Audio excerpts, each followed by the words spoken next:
The internet hasn't been this loud in years. From Instagram to TikTok, everyone's talking about one name, NBA YoungBoy.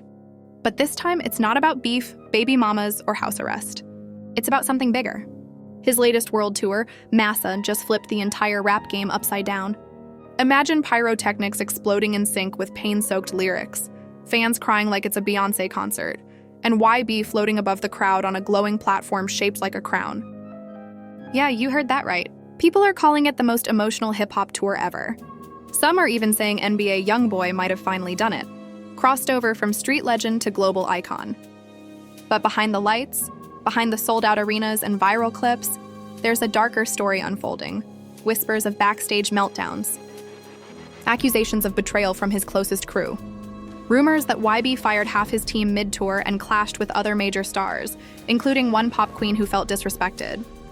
So, is this the rise of the Beyoncé of rap? Or the beginning of a complete meltdown? Stick around, because this story gets wilder the deeper we go. The lights dimmed, the crowd roared, and then it happened. NBA YoungBoy stepped out in a white suit covered in diamond tears, his face half hidden under a silver mask. People said it was the most shocking entrance of his career. The MASA tour had officially begun, and from the very first note, it was chaos, beauty, and heartbreak all rolled into one. Fans screamed his name so loud the sound shook the arena. But behind that electrifying energy, something darker was brewing. Sources close to the tour said YoungBoy had been acting different for weeks. He wasn't sleeping, barely talking, and sometimes wouldn't even show up to rehearsals. One insider claimed, "He's chasing something bigger now, something spiritual." This tour isn't just about music, it's about redemption. Still, not everyone in his circle believed that. Members of his crew whispered that fame was finally breaking him apart. YB's trying to be perfect for the world, but he's losing himself in the process, said one of his producers. That night in Atlanta, the crowd went wild when YoungBoy performed a brand new track called Mirror Pain, a song fans had never heard before. His voice cracked midway through the hook, and people thought it was part of the show, until they realized he was actually crying. He dropped to his knees, holding the mic close, whispering, "They want me to be something I ain't." Fans online exploded, calling it the most emotional moment in his career. Some even said it was his Beyoncé homecoming moment. But not everyone backstage was celebrating. Apparently, his longtime manager, Rico, had been trying to cut certain songs from the set list. He thought they were too personal, too revealing. But YoungBoy refused. He shouted at Rico minutes before going on stage, saying, "They need to feel what I feel. They gon' know my truth tonight." It was a fight that set the tone for the rest of the tour. As the MASA tour rolled into Miami, tension hit a new level. Ticket sales were breaking records, celebrities were showing up, and major outlets were calling YoungBoy the most talked about rapper in America. But behind closed doors, the team was falling apart. One of his dancers leaked a voice note claiming YoungBoy hadn't paid them for the first 2 weeks. "We working our asses off and he just sitting in his room meditating," she said. That clip went viral overnight, sparking a storm of comments. Some fans defended him, saying he was focused on his art, while others called him out for turning into the same industry figure he always said he hated.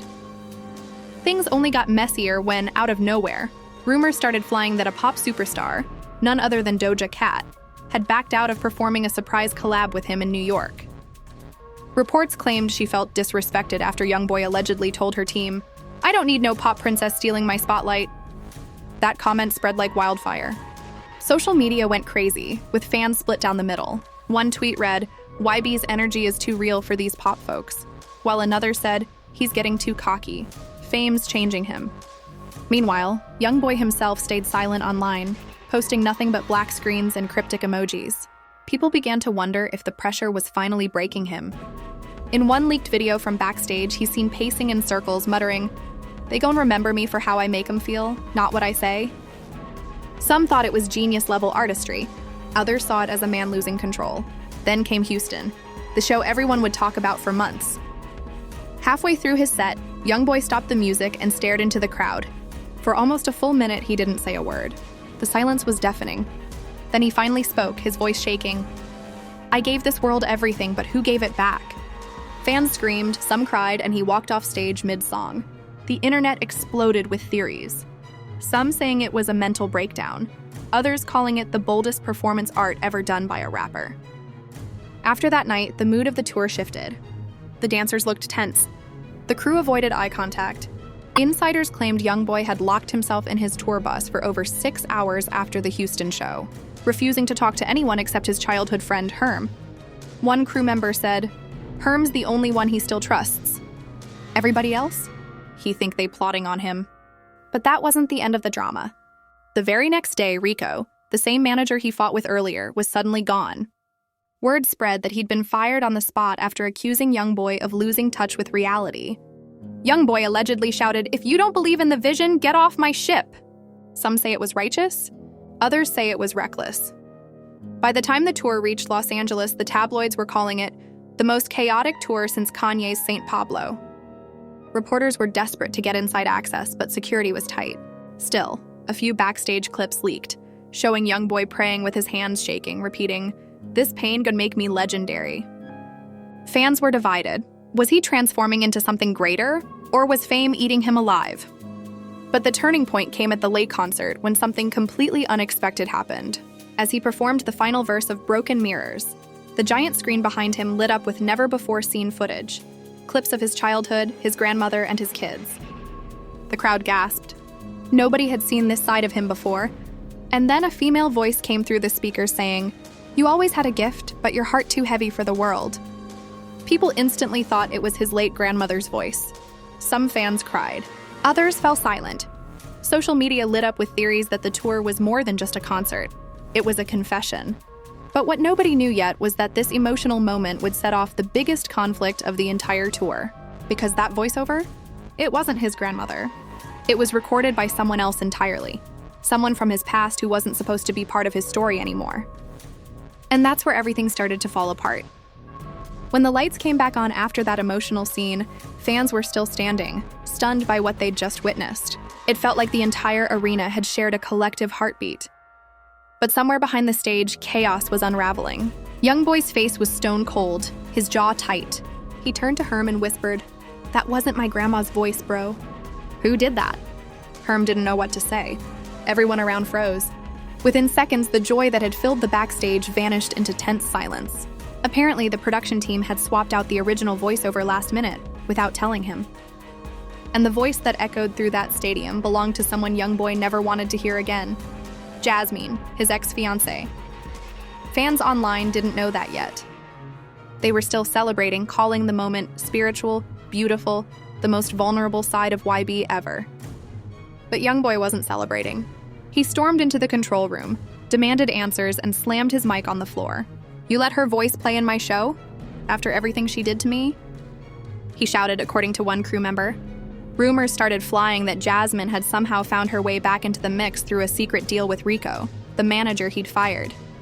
Apparently, she'd recorded that sentimental voiceover months ago when she and Rico were planning a possible documentary about YoungBoy's life. Nobody thought it would ever surface again. Nobody thought it would ever surface again.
Yet here it was, haunting him in front of tens of thousands of people. People backstage said he didn't say another word that night. He just walked out, got into his black SUV, and disappeared for hours. No one knew where he went. By the next morning, every gossip page from Hollywood Unlocked to Shade Room Teens had the story. Headlines read, "YoungBoy breaks down mid-tour after emotional grandmother tribute." Was that really her voice? Within hours, internet detectives dug up Jasmine's old posts, connecting her to the clip. Fans were furious. Some accused her of using the tour to get clout, while others said YoungBoy was being too emotional. Either way, the damage was done. But what came next shocked even the people closest to him. Instead of canceling or going silent, YoungBoy came back stronger and colder. At the next stop in Las Vegas, he changed the entire show overnight. Gone were the emotional visuals and the soft ballads. The new set was darker, heavier, almost defiant. Lasers cut through the air as he opened with a new unreleased song titled Dead Silence. And in the middle of the track, he said into the mic, "Don't let nobody rewrite your story. Not even the ones that used to love you." The crowd went crazy. That line went viral. Fans called it a diss toward Jasmine. Within hours, she responded on Instagram, posting a story saying, "I didn't mean no harm. I was just trying to honor his story." Some people too angry to see love. The internet exploded again. Meanwhile, YoungBoy's team was struggling to keep things together. Promoters were nervous, saying the emotional roller coaster was becoming too unpredictable. One even threatened to pull funding for the European leg if he didn't tone down the personal drama. But toning down was never his style. Instead, he went bigger. At the next show in Chicago, he shocked everyone again. Before his final performance, he stopped the music and stared at the crowd. "They say I'm breaking apart," he said quietly. "But maybe I'm just breaking free." The lights dimmed, and on the big screen flashed a message. "This tour ain't about who I was. It's about who I'm becoming." People went wild. Fans started calling him the Beyoncé of rap, saying the transformation was iconic. Every outfit was symbolic, every performance layered with meaning. But while fans saw art, insiders saw exhaustion. One dancer said he was running on fumes, barely eating, barely sleeping. He told us, "I gotta finish this. The world watching now." Then came another curveball, one that would drag his family right into the mess. His mother, Shirhanda, went live on Instagram one night after the Chicago concert. Crying, she said, "I don't know what's going on with my son. He's shutting everybody out. He don't even answer my calls no more." Her live stream got reposted everywhere. It hit millions of views overnight, and fans began to worry that the fame, the stress, the betrayal, it was all too much. Some claimed he'd even cut off contact with his kids for the duration of the tour, telling people he needed space to find peace. Tabloids spun it into a wild headline: "YoungBoy abandons family to chase artistic perfection." That line stung him. 2 nights later, in Detroit, he stopped mid-show and said, "I ain't never abandoned nobody. I'm just trying to fix what's inside me before I give it back to them." The crowd applauded. Fans posted the clip everywhere with captions like, "He's speaking from his soul." But behind that raw confession, things were crumbling again. Herm and the tour's creative director were arguing constantly. One wanted to end the run early. The other said that would kill the momentum. YoungBoy, caught in the middle, was slipping deeper into his own head.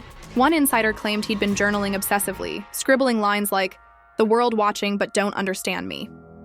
The breaking point came in Detroit's after-party. Cameras caught a brief clip. YoungBoy throwing a glass across the room after someone brought up Jasmine's name again. Witnesses said he yelled, "She the reason people doubting me now." That clip hit TikTok within minutes, and people couldn't stop talking. Some thought it was staged. Others said it was proof he was spiraling. The next morning, he vanished again. He missed the flight to New York for the next concert, and nobody could reach him, not even Herm.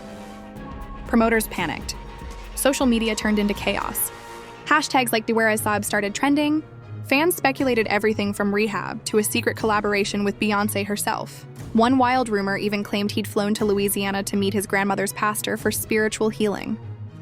3 days later, without warning, he appeared again. A fan spotted him in New Orleans at a small church, quietly sitting in the back pew.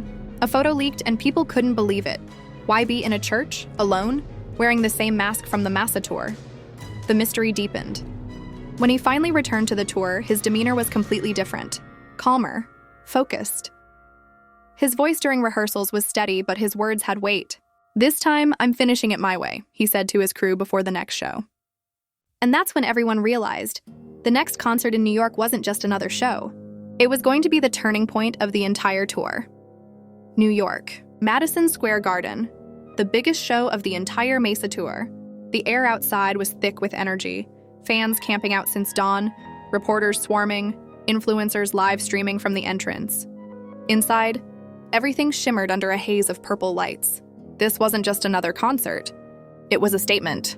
This was the night NBA YoungBoy was going to prove that he wasn't breaking down, he was rising up. But backstage, it didn't feel like triumph. It felt like tension. Herm paced the hallway, scrolling through messages from promoters who were nervous about what YoungBoy might do. He say he gonna change the whole set again, Herm muttered. The creative director sighed. If he does, the pyros won't line up. It's gonna be chaos. And chaos was exactly what happened.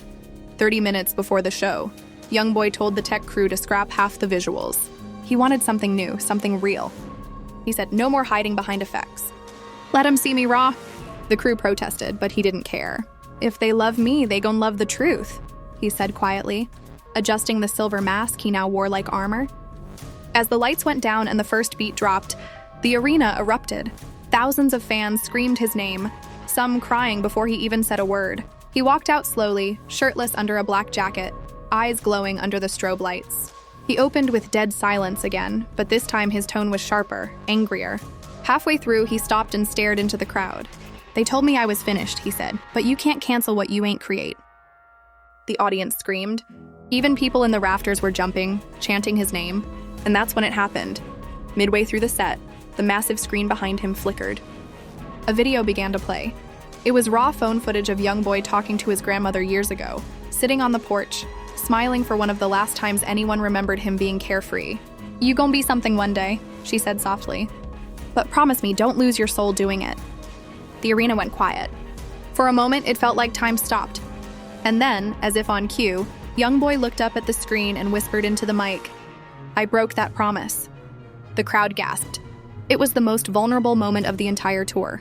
But then, just when it seemed like redemption, something unexpected shattered the calm. The audio glitched. Another voice, Jasmine's, cut through the feed again, saying, You can't erase me. The screen went black. The lights flickered, and YoungBoy froze. You could hear the confusion ripple through the crowd. A few people thought it was part of the show. Others realized immediately that something was wrong. YoungBoy ripped off his earpiece and looked toward the control booth, shouting, Cut it! But it was too late. Booth shouting, Cut it! But it was too late.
The damage was done.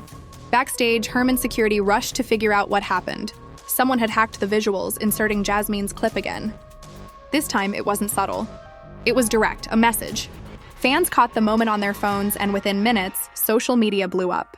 Jasmine sabotaged the show started trending within an hour. But what really stunned everyone came right after the concert.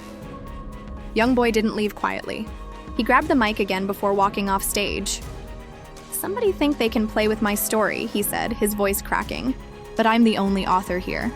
He dropped the mic, walked straight off stage, and vanished into the tunnel. Reports later said he locked himself in his dressing room for nearly 2 hours. No one was allowed inside except Herm. One insider claimed they heard glass break and shouting. Another said he was sitting on the floor, staring at a childhood photo of his grandma, whispering, "Why they won't let me heal?" Meanwhile, outside, fans refused to leave. They chanted his name until security cleared the arena. The footage from that night flooded every social media platform, racking up millions of views within hours. News outlets called it the most chaotic concert in rap history. Others said it was performance art disguised as a meltdown. And while the world debated, YoungBoy disappeared again, this time for nearly a week. The remaining shows were postponed. His team stayed silent. Rumors spread like wildfire. Some said he'd gone back to Utah to isolate himself. Others claimed he was in talks with Netflix for a documentary about the MASA tour. One wild theory said he'd flown to Texas to meet Beyoncé herself, who supposedly reached out after seeing the viral clip. Nobody knew the truth.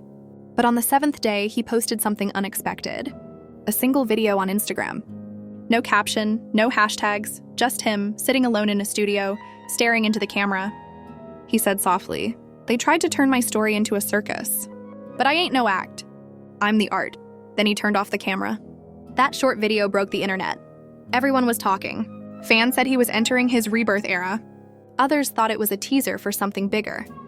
And they were right. Because 2 days later, his label released a press statement confirming the final leg of the MASA tour, dubbed the Redemption Chapter.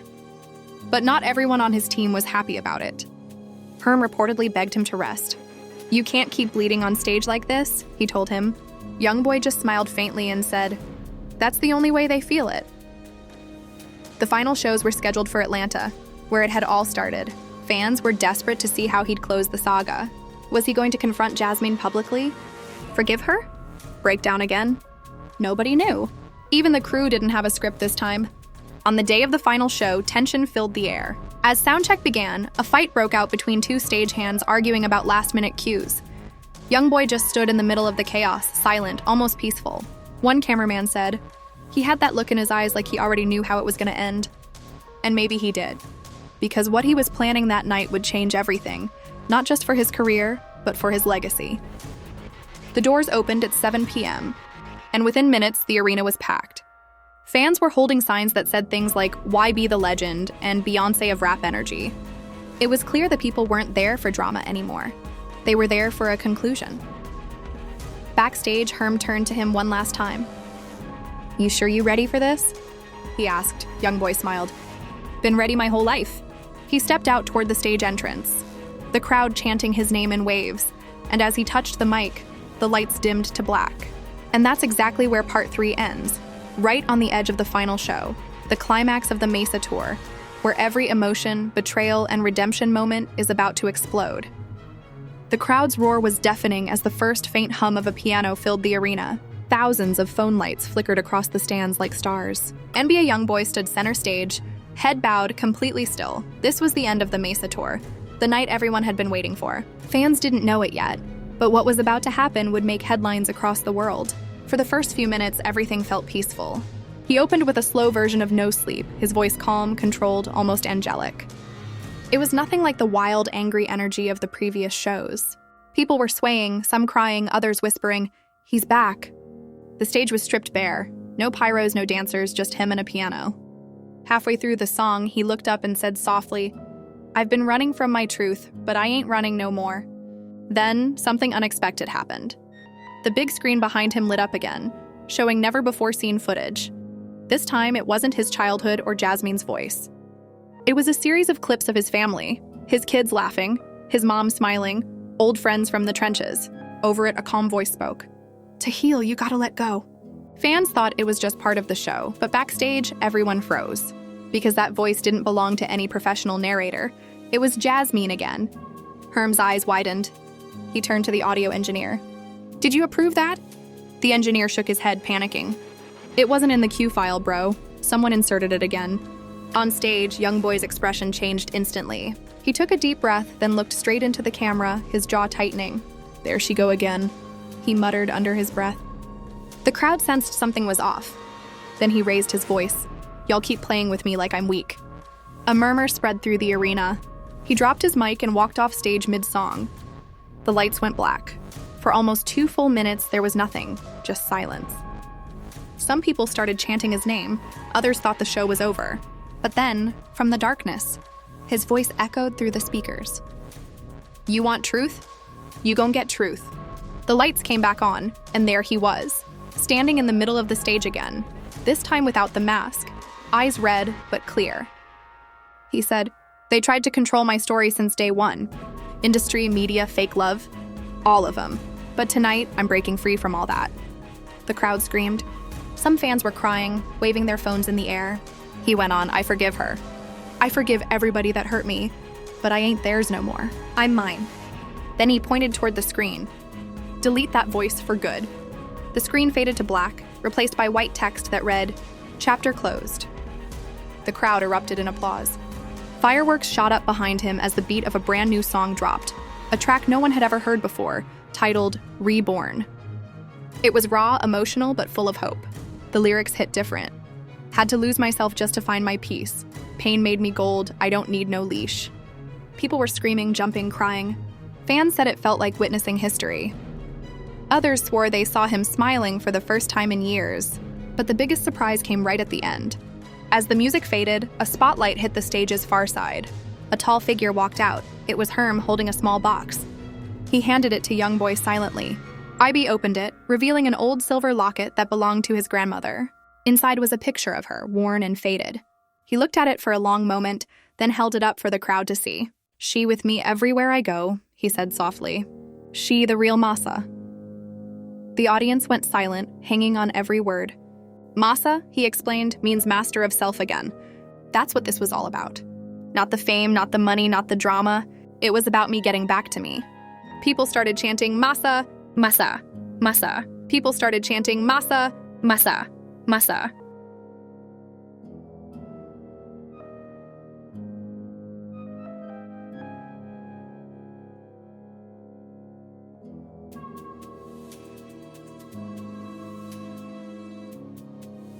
Over and over until the whole arena shook. After that moment, the show closed with a simple piano outro. No flashy fireworks, no speeches, just quiet applause that built into thunder. Fans said it felt more like a healing than a concert. The energy was pure, unfiltered, and emotional. When the lights finally came up, YoungBoy walked off stage slowly, head held high. Herm put his arm around him. "You did it, bro," he said. IB just smiled faintly. "Nah," he replied, "we did it." Outside, social media exploded again, but this time the tone was different. "No more chaos, no more rumors, just praise." One tweet read, "YB didn't just finish a tour, he started a movement." Another said, "He's the Beyoncé of rap, but with the pain of pack." Overnight, the footage from that final show hit tens of millions of views. Jasmine eventually posted an apology on Instagram, writing, "I never meant to hurt you. I was trying to remind you who you are." Surprisingly, YoungBoy didn't respond with anger. Instead, he liked the post and left it at that. Fans called it the closure we didn't expect. In the days that followed, talk shows, blogs, and radio stations couldn't stop dissecting the MASA tour. Some said it was a genius move that blurred the line between rap and art. Others said it was a public therapy session broadcast live. Either way, everyone agreed. NBA YoungBoy had just changed the game. A week later, he finally broke his silence in a live stream. Sitting in a dimly lit studio, he said, "The MASA tour was me learning to let go of pain and letting the world see it. I ain't trying to be nobody's Beyoncé or nobody's Pac. I'm just trying to be me, and if that break the internet, so be it." Fans flooded the comments with love. One wrote, "This the most peaceful version of YB we ever seen." Another said, "He really the Beyoncé of rap. He gave us performance, pain, and healing all in one." The tour ended, but the conversation didn't. Every media outlet kept replaying that last show, calling it a cultural reset. And for once, it wasn't about controversy. It was about evolution. In the end, NBA YoungBoy walked away not just as a rapper, but as an artist who turned chaos into creation. The MASA tour became legend. And even though it started with drama, heartbreak, and betrayal, it ended with something nobody expected: peace. And that's how NBA YoungBoy's MASA tour didn't just break the internet, it rewrote what it means to rise, fall, and rise again in front of the whole world.